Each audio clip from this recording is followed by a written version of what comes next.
Fala galerinha cinéfila, tudo bem? Eu sou o Bertinha e esse é o Take História. Hoje nós vamos falar de um filme um pouco diferente. Nós vamos falar de Forrest Gump, o contador de histórias. Ele é um filme totalmente ficcional, mas que está intimamente ligado à metade da história dos Estados Unidos do século XX, desde a década de 50 até os anos 90. Vamos falar disso hoje? Solta a vinheta, produção!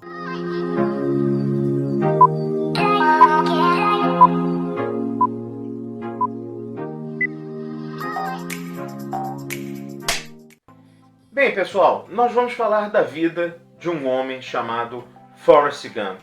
O filme começa em 1981.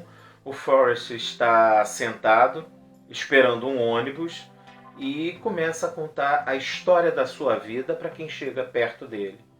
Com isso, nós aprendemos que ali está um homem simples, não vou dizer simplório, com problemas cognitivos, no que na época se chamaria de quase, a palavra hoje soa muito feio, como é feia, de um retardado, e ele não é isso. Ele tem problemas cognitivos, ele não tem um QI, ele não consegue processar a informação tal qual os outros. Mas isso não o impediu de aprender a ler, escrever e se tornar uma pessoa boa. Mas isso a gente vai ver ao longo do filme.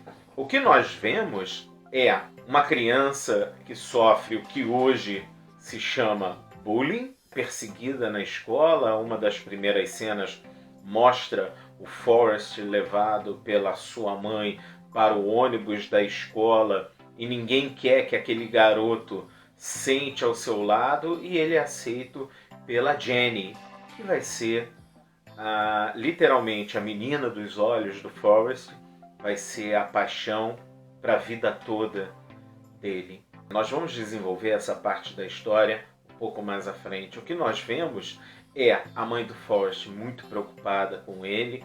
Ele é um garoto que já começa o filme sendo tratado de ter uma escoliose muito grave, que o médico vira e fala: as costas dele, as pernas são muito fortes, mas as costas parecem um ponto de interrogação. Isso faz com que ele use aparelhos que o façam andar com problemas, e isso piora ainda mais a situação do Forrest. Era para ele ter entrado numa escola para alunos especiais. Havia um limite mínimo de QI nas escolas na década de 51, que é quando o filme começa, a história do Forrest. Elas só poderiam aceitar alunos com QI acima de 80, e ele tinha 75 pontos. Então a mãe tem que fazer um trato com o diretor, um trato literalmente, aparece no filme, envolvendo favores sexuais, para que o Forrest fosse aceito numa escola normal. E é ali que ele vai conhecer a Jenny, e como todo garoto que é visto como diferente, ele acaba sendo maltratado pelos outros. E é numa cena muito bonita, numa das mais bonitas do filme, em que ele começa a ser perseguido por 3 garotos de bicicleta. A Jenny manda o Forrest correr, ele começa a correr.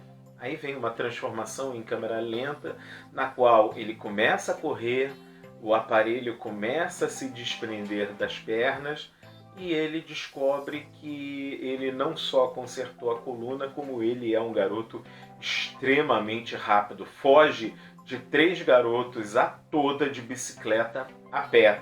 E a partir daquele momento ele vai para todos os lugares que ele pode correndo.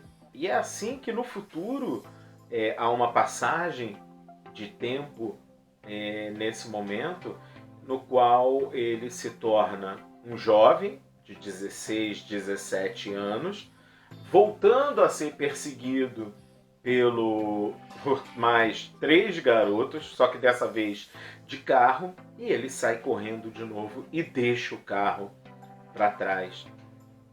E é nessa hora que ele entra num campo de futebol americano, ele ultrapassa o jogador que recebeu a bola, que era para correr, o técnico da faculdade fica impressionado com ele e pergunta quem é. Ah, alguém vira e comenta, ah, é Forrest Gump, o idiota da cidade. Era assim que ele era conhecido. O que acontece nesse momento?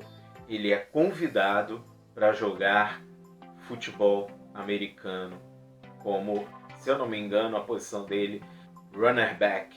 É aquele cara que recebe a bola no início da partida e corre, tenta correr. E ele é inalcançável. O técnico comenta, deve ser o homem mais burro que eu já conheci. Mas como corre o filho da mãe.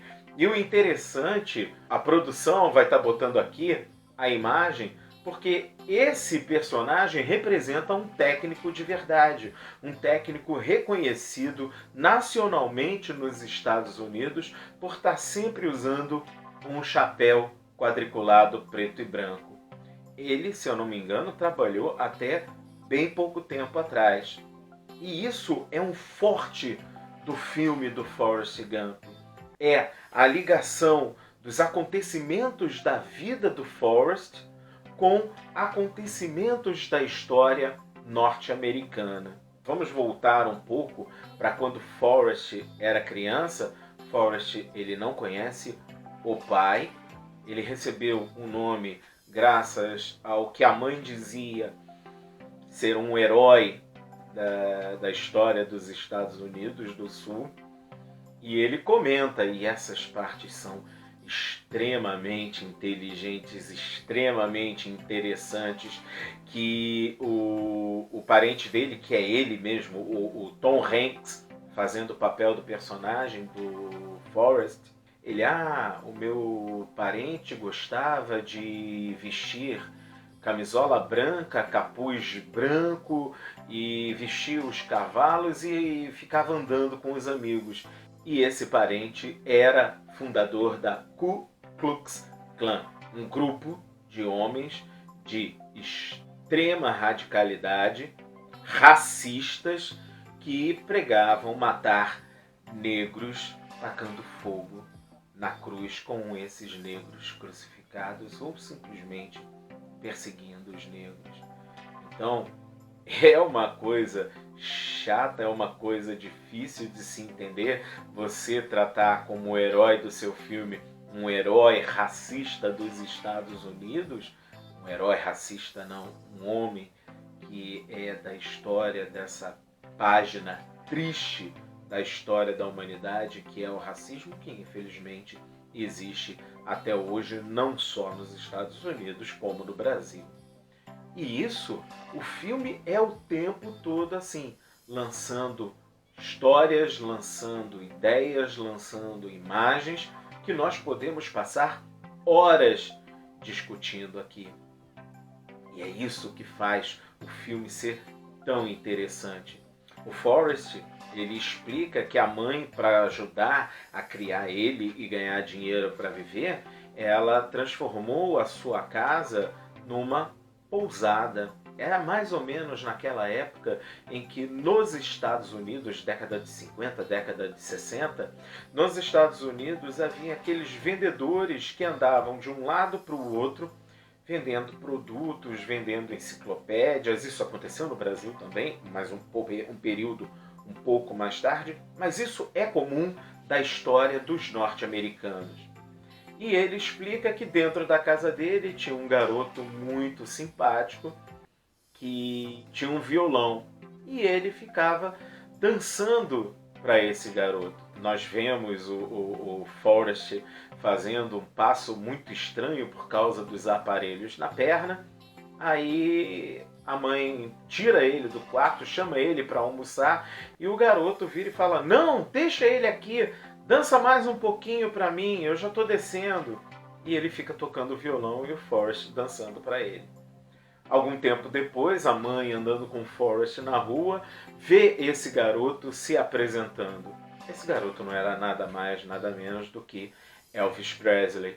E a surpresa do filme é que o Elvis estava dançando igual ao Forrest. Então se faz um serviço ao contrário. A imagem do Elvis Presley foi utilizada para se fazer o garoto dançar para ele no quarto, para dar a impressão que foi o garoto que influenciou o Elvis. Isso é sensacional no filme e isso acontece várias e várias vezes. E, de novo, aquele comentário em off do Forrest Gump, dele falando que ele foi chamado de rei, só que ele cantou tanto que o coração não aguentou e ele veio a morrer. É muito interessante essa costura e essas interpretações que o Forrest dá para a história norte-americana. Seguindo a história, nós ficamos sabendo também que a Jenny, a melhor amiga do Forrest, ela e as irmãs não aparecem no filme, elas eram abusadas sexualmente pelo pai.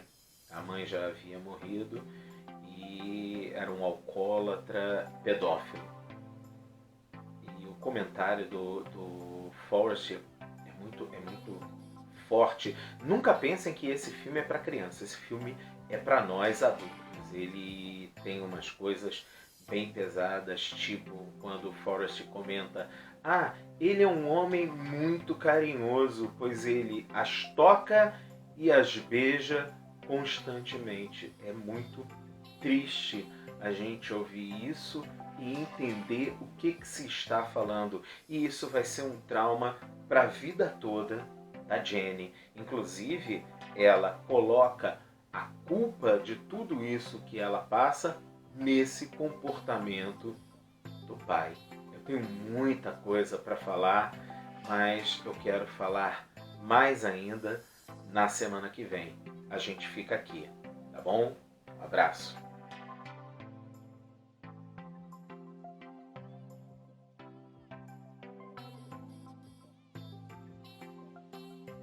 E aí, gostou do vídeo? Deixa o seu like aí embaixo, se inscreva no canal, ative o sininho para receber o aviso dos próximos vídeos. E também nos comentários, fale o que você gostou, se você tem novas propostas para o canal. Take História, siga essa ideia.